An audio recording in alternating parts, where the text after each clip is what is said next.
Good evening and good evening to all seniors juniors and ரொம்ப ஹாப்பிண்ணா.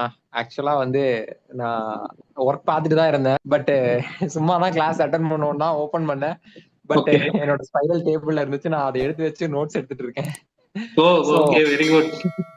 அவ்வளவு சூப்பரா இருந்துச்சு. நான் வேர்ட்ஸ்க்காக சொல்ல, என்னோட போட்டோ ம். கூட சென்ட் பண்ண முடியும். இன்னொரு பெரிய விஷயம், என்னோட ஃபீட்பேக் ரீட் பண்ணிருந்தீங்கன்னா தெரியும். அண்ணா வந்து ஆமா அதுல ஆமா, அட்டாச் நான் பண்ணியிருந்தாரு. ஆக்சுவலி பாலமுருகனோட ஃபீட்பேக் அந்த கூகுள் ஃபார்ம்ல அது வந்து என்ன சொல்றது, இருக்கிறதுலே செகண்ட் அதிகமான வேர்ட்ஸ்ல வந்து பாலமுருகன் தான் எழுதியிருந்தது. ஆக்சுவலா எனக்கு நிறைய ஒர்க் இருந்துச்சு. ஸோ அதனால சரி கிளாஸ் பாத்துக்கலாம் அப்படின்னு சொல்லிட்டு இருந்தேன். பட் இன்னைக்கு அட்டன் பண்ணும்போது நானும் ஃபீல் பண்ணிட்டு இருக்கேன். ஸோ மிஸ் பண்ணிட்டோமோ அப்படின்னு. ஸோ அவ்வளோ எஃபெக்டிவா இருக்கு. ஸோ கண்டிப்பா வந்து ஒரு இண்டிவிஜுவல் ஸ்டூடெண்ட் யாரா இருந்தாலும், எவ்வளவு நல்லா படிக்கிற ஸ்டூடெண்டா இருந்தாலும் வந்து பிரின்சிபல்ஸ் புக்ஸ் கம்ப்ளீட் பண்றது வந்து இந்த ஷார்ட் பீரியட்ல ரொம்ப கஷ்டம். ஸோ அது இவ்வளோ எஃபெக்டிவா வந்து போர்ட் டீச்சிங் பண்ற மாதிரி அண்ணா பண்றாங்க. ஸோ அதை பார்க்கும்போது ரொம்ப ஹாப்பியா இருக்கு. அண்ட் இவ்வளோ புக்ஸ் ஆக்சுவலா வந்து நான் அந்த ஃபீட்பேக்ல மென்ஷன் பண்ணியிருந்தேன். அண்ணா ரெஃபர் பண்ணி தான் நான் புக்ஸ் வாங்கினேன் அப்படின்னு சொல்லிட்டு. ஸோ இப்போ அண்ணா சொன்ன புக் வந்து கிளைமேட் ரெசிலியன்ட் அக்ரானமி என் கையில இருக்கு.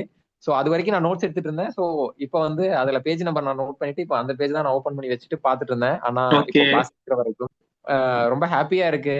நான் ஸோ நானே மிஸ் பண்ணிட்டேன்னு யோசிச்சுட்டு இருக்கேன். என்னோட ஜூனியர்ஸ்க்கு நிறைய பேருக்கு ஷேர் பண்ணேன். 1 இயர் பிரேக் எடுத்து இதுக்காக ப்ரிப்பேர் பண்ணிட்டு இருக்காங்க. நான் என்கிட்ட இருந்து புக்ஸ் எல்லாமே ரெஃபர் பண்ணேன். ஸோ அந்த டைம்ல தான் நீங்க கிளாஸ் ஸ்டார்ட் பண்ணீங்க. பண்ணேன். இன்னைக்கு அட்டன் பண்ண கோகிலா அபிநயாவும் வந்து என்னோட ஜூனியர் தானா. அவங்களுக்கும் நான் சொன்னேன். பட் இல்லைன்னா நான் ப்ரிப்பேர் பண்றேன். ஓகேம்மா உன்னோட விஷ் அப்படின்னு நான் சொல்லிட்டேன். எல்லாருக்குமே ஷேர் பண்ணேன். என்னோட யூஜி ஜூனியர்ஸ்க்கும் நான் ஷேர் பண்ணிருக்கேன். 2020 செகண்ட் பேட்ச்னு நினைக்கிறேன். பட் எவ்வளவு பேர் வில்லிங்கா ஜாயின் பண்ணாங்கன்னு தெரியல. சோ தயவு செஞ்சு சொல்றேன், யாரெல்லாம் இந்த வீடியோ பாப்பீங்க அப்படின்னு எனக்கு தெரியல. பட் நான் இதை மிஸ் பண்ணிட்டேன்னு ரொம்ப ஃபீல் பண்றேன். அண்டு இந்த மாதிரி கைடன்ஸ் வந்து வேற எந்த சப்ஜெக்ட்டுக்கும் தமிழ்ல கிடைக்கிறது இல்லைன்னு நினைக்கிறேன். இப்ப தேர்ட் இயர் படிக்கிறவங்களோ ஃபோர்த் இயர் படிக்கிறவங்களோ அதர் சப்ஜெக்ட்டுக்கு வந்து இந்த மாதிரி கிளாஸஸ் இருக்கான்னு எனக்கு மெசேஜ் பண்ணி கேட்டாங்க. ஒரு பொண்ணு வந்து பிளான் பேத்தாலஜி வந்து plant pathology or genetics plant science வந்து நான் எம்எஸ்சி பண்ணணும், ஐசிஆர் தான் போகணும். ஸோ டிஎன்ஏல இருக்க யார் பார்த்துட்டு இருந்தாலும் டிஎன்ஏ விட்டு நீங்க ஐசிஆர் வரீங்கன்னா அப்போ இந்த கிளாஸஸ் எவ்வளவு இம்பார்ட்டன்ட் அப்படின்னு புரியும்.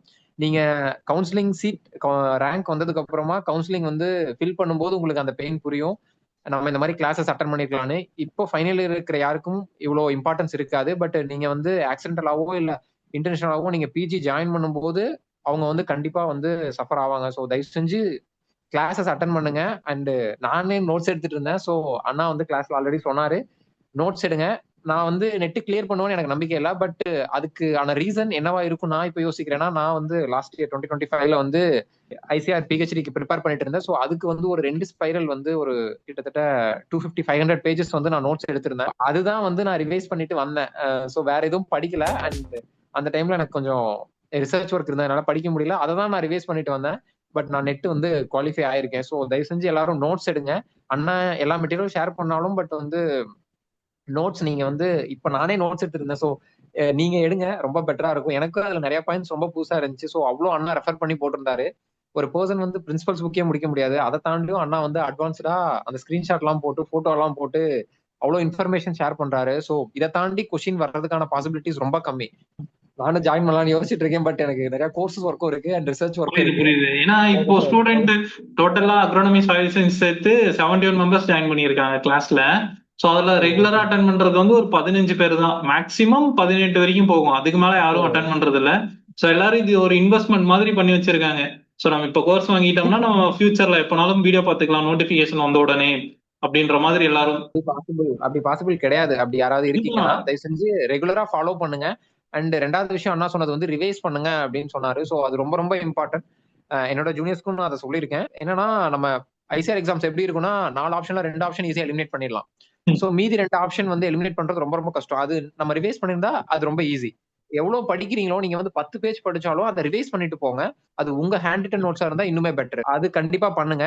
அண்ட் மூணாவது ரொம்ப இம்பார்ட்டன்டான விஷயம் வந்து டெஸ்ட் போடுங்க. உங்களை நீங்களே எவாலுவேட் பண்ணிக்கோங்க. அது எவ்வளவு மார்க் கம்மியா வந்தாலும் ப்ராப்ளம் இல்ல.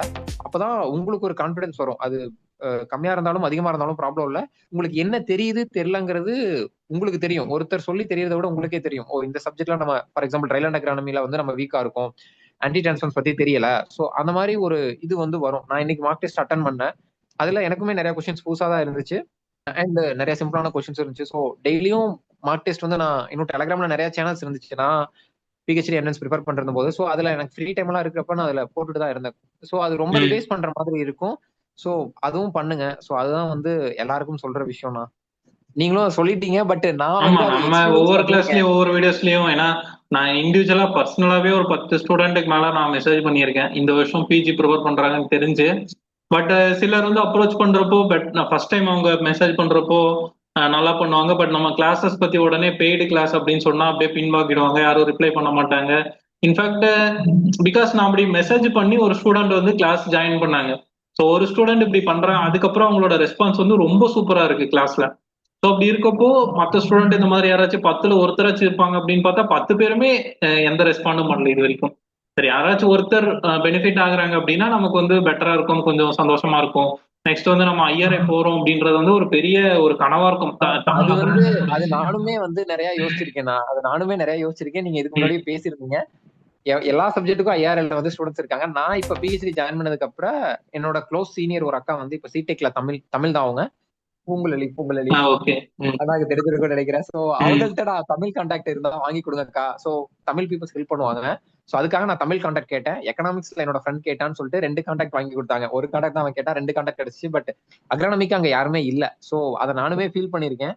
நான்லாம் அந்த ஆப்பர்ச்சுனிட்டி மிஸ் பண்ணிட்டேன். சோ நீங்க நல்ல ஆப்பர்ச்சுனிட்டி கிடைச்சிருக்கு உங்களுக்கு. சோ இவ்வளவு விஷயம் நீங்க இப்பயே லேர்ன் பண்ணிக்கிறீங்க. சோ அது இவ்வளவு எஃபெக்டிவா கண்டிப்பா ஐஆர்ஏ கிடைக்கும்னு நான் நம்புறேன். நான் ரெஃபர் பண்ண புக் தான் நான் வாங்கி படிச்சிட்டு இருக்கேன். சோ எல்லா புக்லயும் ஸ்டார்ட் பண்ணிருக்கேன். ஒவ்வொரு சாப்டர் கிட்ட முடிச்சிருக்கேன்னு நினைக்கிறேன். வாங்கி ஒரு 1 மந்த் தான் இருக்கும். வீட்டுக்கு போயிட்டு வந்தனால கொஞ்சம் கண்டினியூ பண்ண முடியல. இருந்தாலும் நான் படிச்சுட்டு தான் இருக்கேன். சோ அது எல்லாமே அவ்வளவு எஃபெக்டிவா இருக்கு. நான் நார்த் இந்தியன் ஆமா. சேனல்ஸ்ல பார்த்தேன். பட் அண்ணா சொன்னதுல அவங்க ஒரு 50-60% தான் இந்த புக்ஸ் எல்லாம் ரெஃபர் பண்ணாங்க. சோ தெரியும். ஏன்னா நானும் நிறைய வீடியோஸ் பார்த்திருக்கேன். இந்த மாதிரி ஃப்ரீ வீடியோஸ் 1 or 2 வீடியோஸ் இருக்கும். நானும் ஆமா லாஸ்ட் டைம் இருக்கு. ப்ரிப்பேர் பண்ணும்போது பார்த்தேன். சோ நான் ரொம்ப கஷ்டப்பட்டேன். ஏன்னா அப்ப கால்குலேஷன்ஸ் வந்து நான் நியூமெரிக்கல்ஸ் நிறைய வந்து அந்த வீடியோஸ் பார்த்து தான் நான் நோட்ஸ் எடுத்தேன். அது இன்னுமே இருக்கு. சோ அது எல்லாமே வந்து ரொம்ப கஷ்டப்பட்டு தான் நான் லேர்ன் பண்ணிட்டேன். ஏன்னா ஹிந்தில தான் இருந்துச்சு. எனக்கு ஹிந்தி அப்ப அவ்வளவா தெரியாது. சோ எல்லாமே இப்ப தமிழ்ல இருக்கு அப்படிங்கிறது ரொம்ப ஹாப்பியா இருக்கு. சோ யாரெல்லாம் வந்து பாக்கலையோ அவங்க கண்டிப்பா மிஸ் பண்ணுவாங்கண்ணா. ஒரு லைன் மென்ஷன் பண்ணிருந்தேன், பேரண்ட்ஸ் வந்து இல்லிட்ரேட் அப்படின்னு சொல்லணும்னா, எங்க அப்பாவுக்கு நான் இப்ப என்ன டிகிரி படிக்கிறேன்னு கூட தெரியாது. அவன் இருக்கான் குஜராத்ல படிக்கிறான்னு மட்டும் தான் எங்க அப்பாவுக்கு தெரியும். நான் எம்எஸ்சி ஜாயின் பண்ணணும்னு எடுத்த டெசிஷன் வந்து நீங்க போட்ட ஒரு வீடியோ. அந்த வீடியோ வந்து நிதிஷாவோட அஸ்ஸாம்ல இருக்கும்போது ஒரு வீடியோ ஆன்லைன்ல ரெக்கார்ட் பண்ணி அக்கா ஆன்லைன்ல நிதிஸ்ரீ எக்கனாமிக்ஸ் அந்த அக்கா வீடியோ பார்த்துட்டு தான் ஓகே இப்படிதான் இருக்கும் என்விரான்மெண்ட் அப்படின்ற ஒரு ஐடியா வந்துச்சு. அந்த டைம் நான் வீடியோ பார்த்த டைம் தான் வந்து நான் அப்ப 4 months வீட்ல இருந்தேன். ரொம்ப ஆசிலேஷனா இருந்தேன், என்ன பண்றேன்னு தெரியாம. ஆனா இன்ட்ரெஸ்ட் எம்எஸ்சி பண்ணணும்னு கிடைக்குமான்லாம் தெரியல. எந்த கைடன்ஸும் இல்ல. ஆனா ஆறுமுகண்ணா மட்டும் தான் தெரியும் எனக்கு அப்போதைக்கு. இந்த வீடியோ பார்த்து ஒரு அசியூம் பண்ணிக்கிட்டேன். அப்ப எந்த கான்டாக்டும் எனக்கு கிடையாது ஆறுமுகண்ணாவை தாண்டி. இப்படிதான் இருக்கும்னு நினைச்சிட்டு ஓகே எப்படி இருந்தாலும் பாத்துக்கலாம் அப்படின்னு சொல்லிட்டு ஒரு அசம்ஷன்ல தான் ஓகே போய் மேனேஜ் பண்ணிக்கலாம் அப்படின்னு ஒரு ஸ்டெப் எடுத்து வைக்கிறதுக்கு. ஏன்னா வீட்ல எதுவும் தெரியாது, என்ன பார்க்கணும் எதுவுமே தெரியாது. ஆனா அவங்களுக்கு ஒரு ஹோப் போனா மேனேஜ் பண்ணிப்பான் அப்படின்னு. நான் எடுத்த அவ்வளவு பெரிய டெசிஷன் இப்போ என்ன பிஹெச்ல கொண்டு வந்து நிறுத்தி இருக்கு. அதுக்கு பிள்ளையார் சொல்லி வந்து அண்ணா போட்ட வீடியோ, அந்த வீடியோ நிதிஸ்ரீ அக்காவோட வீடியோ. ஒரு குரூப்ல இருந்து நம்பர் எடுத்து டெலகிராம்ல தான், என்கிட்ட கான்டாக்ட் நம்பர் கிடையாது. பட் ரீசெண்டா வந்து நான் எம்எஸ்சி கேம்பஸ்ல இருக்கும்போது அவங்க அங்க வந்து ஏபி செலக்ஷனுக்காக வந்தாங்க. சோ அது வந்து அவங்களுக்கு தெரியாது. நான் தான் அந்த சுச்சுவேஷன்ல எனக்கு அவங்க ஹெல்ப் பண்ணலன்னு தெரியும். பட் அவங்கள அங்க பார்த்தப்ப எனக்கு பார்த்ததே ஒரு பெரிய ஹாப்பினஸா இருந்துச்சு. அப்ப அவங்க வந்தப்ப நான் பிஹெச்டி கவுன்சிலிங் அட்டன் பண்ணி நான் ஃபைனல் பண்ணிட்டேன். நான் இந்த நவசாரி அக்ரிகல்ச்சர் யூனிவர்சிட்டியில ஜாயின் பண்றதுங்கிறது. சோ அதுக்கு வந்து எல்லாமே காரணம் வந்து நிதிஸ்ரீ அக்காவும் ஏஇ அக்ரி ஆர்கானிக்ஸும் தான். அவ்வளவு இன்ஃபுளுயன்ஸ் பண்ணிருக்கு. அந்த இல்லிட்ரேட் போட்டதுக்கு பின்னாடி இருக்கக்கூடிய பெரிய ஸ்டோரி இதுதான். 1 or 2 வீடியோஸ் பார்த்திருக்கேன். பட் ரொம்ப வீடியோஸ் பார்த்தது வந்து அக்கா அவ்வளவு தெளிவா பேசியிருப்பாங்க. பொண்ணுனாலே யோசிப்பாங்க. பட் அக்கா அவ்வளவு போல்டா பேசினாங்க, இப்படிதான் இருக்கும் அப்படின்னு. சோ அந்த ஒரு நம்பிக்கை தான் எனக்கு வந்து சரி ஓகே எம்எஸ்சி பண்ணுவோம், வெளியில போனா இப்படிதான் என்விரான்மெண்ட் இருக்கும் அப்படின்னு சொல்லிட்டு. அதை விட முக்கியமான விஷயம் வந்து எனக்கு ஃபர்ஸ்ட் ரவுண்ட் நாகாலாந்து கிடைச்சிச்சு. சோ அப்பதான் வந்து அக்காவை ரீச் பண்ண ட்ரை பண்ணேன். பட் எனக்கு நெக்ஸ்ட் ரவுண்ட்லயே வந்து தாண்டிவாடா ஷிஃப்ட் ஆயிருச்சு. அங்க இருந்து சீனியர்ஸ் வந்து எனக்கு கைட் பண்ணாங்க. அதுக்கப்புறம் அங்க போய் ரீச் ஆகிறதுக்கு பூங்குழலி அக்கா தான் அடுத்த கைடன்ஸ்னா. என்னோட ஃப்ரெண்டு மூலியமா கிடைச்ச அக்கா நம்பர். அதுக்கப்புறம் அக்கா பேசினாங்க, நீ வா அப்படின்னு சொல்லிட்டு. சோ அது போனேன். சோ நான் எடுத்த டெசிஷனுக்கு ரீசன் வந்து அக்காவும் ஏஏ அக்ரி ஆர்கானிக்ஸும் தான். டிபார்ட்மெண்ட்ல வந்து அங்க ஒரு பெரிய தமிழ் கம்யூனிட்டியே இருக்கு அப்படின்லாம் அக்கா சொல்லியிருக்காங்க. அவ்வளவு பெரிய தமிழ் கம்யூனிட்டி இருக்கு. பட் அக்ரானமில இருந்து யாரும் இல்லங்கிறது, நம்ம அக்ரானமில இருந்துட்டு அது நானும் எம்எஸ்சில யோசிச்சிருக்கேன். பாப்போம், இந்த வீடியோ பார்த்துட்டு இருக்க ஆட்கள்ல ஒருத்தர் வந்தாங்க அப்படின்னா நமக்கு சந்தோஷமா தான் இருக்கும். கண்டிப்பா நான் ரொம்ப பெரிய சந்தோஷமா இருக்கும். உங்களோட எஃபோர்ட் இவ்வளவு பெரிய எஃபோர்ட் போறீங்க, கண்டிப்பா வந்து போவாங்கண்ணா. அதுதான் நம்ம இவ்வளவு 4 வருஷம் கொஞ்சம் மினிமம் எஃபோர்ட் தான். இந்த வருஷம் நல்லாவே இறங்கி பண்ணுவோம்.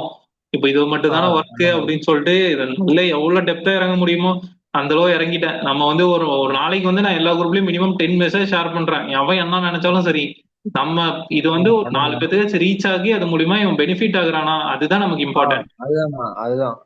பட் நீங்க தெரிஞ்சோ தெரியாமலோ அந்த வீடியோலாம் அது எப்படி என் கண்ணில் மாட்டுச்சுன்னு தெரியல. பட் அப்படி பார்க்கும்போது நிறைய காலேஜஸ் பத்தி ரெஃபர் பண்ணும்போது எனக்கு அந்த வீடியோ கிடைச்சிச்சு. சோ அது என்ன சொல்றது, லைஃப் டர்னிங் பாயிண்ட்னு கூட சொல்லலாம். அது கேக்குறவங்களுக்கு எப்படி ரீச் ஆகுதுன்னு தெரியல. ஓகே ஓகே ஆனா பட் எனக்கு அது பெரிய இம்பாக்ட கிரியேட் பண்ணிருக்கேன் அந்த வீடியோ. So okay. நான் இப்படிலாம் கான்டாக்ட் இல்லாம தான் வந்தேன். சோ நான் பட்ட கஷ்டம் என் ஜூனியர்ஸ் படக்கூடாதுன்னு நான் இப்போ நேத்து கூட ஒரு பொண்ணு வந்து கான்டாக்ட் பண்ணா, பிளான் பேத்தாலஜி பண்ணணும் கான்டாக்ட் பண்ணி இன்னொரு சீனியர் மூலியமா. சோ ஓகே நான் அவங்களுக்கும் வந்து புக்ஸ் ரெஃபர், அது என்னோட ஃப்ரெண்ட்ஸ் ஐஆர்எல்ல பிளான் பேத்தாலஜி கம்ப்ளீட் பண்ண ஒரு எம்எஸ்சி ஃப்ரெண்ட் தெரியும். சோ ஓகே அவங்கள்ட்ட ரெஃபர் ஓகே பண்ணி அந்த புக் லிஸ்ட் வந்து நான் வாங்கி கொடுத்துருக்கேன். சோ ம் என் டிபார்ட்மெண்ட் இல்லைனாலும் நான் வந்து என்ன ரீச் பண்றவங்கள நான் ஹெல்ப் பண்ணிட்டு தான் இருக்கேன். சோ ஓகே எனக்கு ஓகே. பிஎஸ்சில அவ்வளவு பெரிய புக்ஸ் ரெஃபர் பண்ணது அப்படி யாரும் இல்ல. என் இல்ல ப்ரொஃபசருக்கே எனக்கும் தெரியாது நான் தெரியாது. வந்து நானும் அகாடமிக். பிஹெச்டி அதர் ஸ்டேட் போனதுனாலதான் எனக்கும் புக் தெரிஞ்சது. ஏன்னா நான் இங்க 3 புக் வச்சிருக்கேன். அங்க போனா சீனியர் செகண்ட் இயர் படிக்கிறோம் 30 புக் வச்சிருக்காரு. நான் என்ன பண்ண முடியும்? So கண்டிப்பா அதுக்கப்புறம் தான் கண்டிப்பா. எல்லாம் தெரிஞ்சது. நானுமே இப்பதான் வாங்கி படிக்க ஆரம்பிச்சிருக்கேன். சோ ம். அதான் நீங்க சொல்லும் போது கிளைமேட் ரெசிலியன்ட் அக்ரிகல்ச்சர் சொன்னீங்க, கிளைமேட் ரெசிலியன்ட் அக்ரானமி. அதுதான் நானும் என்னடா இது மாத்தி சொல்லிட்டோமே அப்படின்னு சொல்லிட்டு நானும் நீங்க அப்ப இருந்தே யோசிச்சீங்க, தயங்கிட்டு இருந்தேன். பட் தப்பாதான் சொன்னீங்க. சரி கடைசியா கரெக்ட் பண்ணிப்போம் அப்படின்னு நான் சொல்றேன். ஆமா சோ ஆமா. நானும் வாங்கி வச்சிருக்கேன். இன்னும் எல்லாமே படிச்சுட்டு தானே இருக்கேன். இப்பதான் ஸ்டார்ட் பண்ணிருக்கேன். இடையில ஓகே. எலெக்ஷனுக்காக நான் வீட்டுக்கு வந்தேன். அண்ட் ஓ அப்பா ஓகே கொஞ்சம் உடம்பு சூப்பர். சரியில்லை. சோ அதுக்காக அதுக்காக வீட்டுக்கு வந்துட்டு நான் இப்பதான் வந்து 1 வீக் கூட. ஏன்னா நான் அந்த டைம்ல எல்லாம் ஐசர் கிளாஸ் எடுத்துட்டு தான் இருந்தேன். பட் எப்படி பாலமுருகன் என்ன கான்டாக்ட் பண்ணாம மிஸ் பண்ணாங்கன்னு தெரியல. ஈவன் இந்த டைம் கூட அந்த மாதிரி தான் நிறைய ஸ்டூடெண்ட்ஸ்க்கு வந்து ஈவன் இப்போ வரைக்குமே அதர் தான் நம்ம கிளாஸ் ஜாயின் பண்ணியிருக்கக்கூடிய யூஜி ஸ்டூடெண்ட்ஸை விட எனக்கு இன்னும் நிறைய ஸ்டூடெண்ட் தெரியும் யார் யாரெல்லாம் அக்ரோனமி பிஜி ப்ரிப்பேர் பண்ணிட்டு இருக்காங்க. ஏன்னா அவ்வளவு பேர் என்ன கான்டாக்ட் பண்ணியிருக்காங்க. இப்போ கூட நான் கிளாஸ் மீட்டிங் ஸ்டார்ட் பண்ணிட்டு 8:40 கூட ஒருத்தனுக்கு வந்து நான் லிங்க் சென்ட் பண்ணிட்டு வரேன். கோயம்புத்தூர் கேம்பஸ்ல யூஜி 4th இயர் படிச்சுட்டு இருக்க ஸ்டூடெண்ட்டுக்கு. பட் அவங்கள கிளாஸ்க்கு யாரும் வரல. ஏன்னா ஸ்டூடெண்ட் வந்து ஏன் இந்த அளவுக்கு லெத்தாஜிக்கா இருக்காங்கன்னு தெரியல. ஸ்டூடெண்ட்ஸ்க்கு வந்து ஒன்ஸ் இன்ஃபர்மேஷன் நம்ம கிளாஸ் பத்தி ரீச் ஆகுது அப்படின்னா அவங்க வந்து எஃபெக்டிவா யூட்டிலைஸ் பண்ணிக்கலாம். ஏன்னா இவ்வளவு கிளாஸ் நம்ம எடுத்திருக்கோம். 50 days வந்து கண்டினியூஸா ரெகுலரா கிளாஸ் எடுத்திருக்கோம். எந்த ஒரு விஷயமும் ஃபேமிலி ஒர்க் அப்படி இப்படின்னு சொல்லிட்டு என்னைக்குமே நாங்க டிலே பண்ண கிடையாது. ஈவன் ஆறுமுகத்துக்கு கூட நடுவில் குவாலிஃபைங் எக்ஸாம் வந்தது. எக்கச்சக்கமான work. Last month mess secretary அவங்க. ஸோ இது மாதிரி நிறைய ஒர்க். பட் இருந்தாலுமே நாங்க 2 பேரும் டைம் ஸ்பிளிட் பண்ணி கரெக்டா நாங்க கிளாஸஸ் வந்து எடுத்துட்டு இருக்கோம். ஸ்டூடெண்ட்ஸ் வந்து கரெக்டா இதை எஃபெக்டிவா யூட்டிலைஸ் பண்ணிக்கணும். இன்ஃபேக்ட் பாலமுருகன் மாதிரி எல்லாம் அந்த டைம்ல வந்து நம்ம கிளாஸ் அட்டன் பண்ணாம மிஸ் பண்ணிட்டாங்க. ஏன்னா பிகாஸ் அவங்களுக்கு நம்ம கிளாஸ் நடந்ததே தெரியல. இருந்தாலும் நம்ம அதே டைம்ல வந்து ஒரு 20 மெம்பர்ஸ் அட்டன் பண்ணாங்க பாலமுருகன் செட்ல. எனக்கு நல்லா ஞாபகம் இருக்கு. அந்த ஸ்டூடெண்ட்லாம் எங்க போனாங்க என்ன ஆனாங்க இப்ப வரைக்கும் எனக்கு எந்த டீடைலும் தெரியல அந்த ஸ்டூடெண்ட்ஸை பத்தி. ஃபர்ஸ்ட் இயர் பிஹெச்டி அக்ரானமி அந்த பேட்ச் ஸ்டூடெண்ட் எம்எஸ்சி ஜாயின் பண்றப்போ நான் கிளாஸ் எடுக்க சொல்றேன். ஓகே, ஸோ அந்த மாதிரி யாரும் மிஸ் பண்ணிடாத.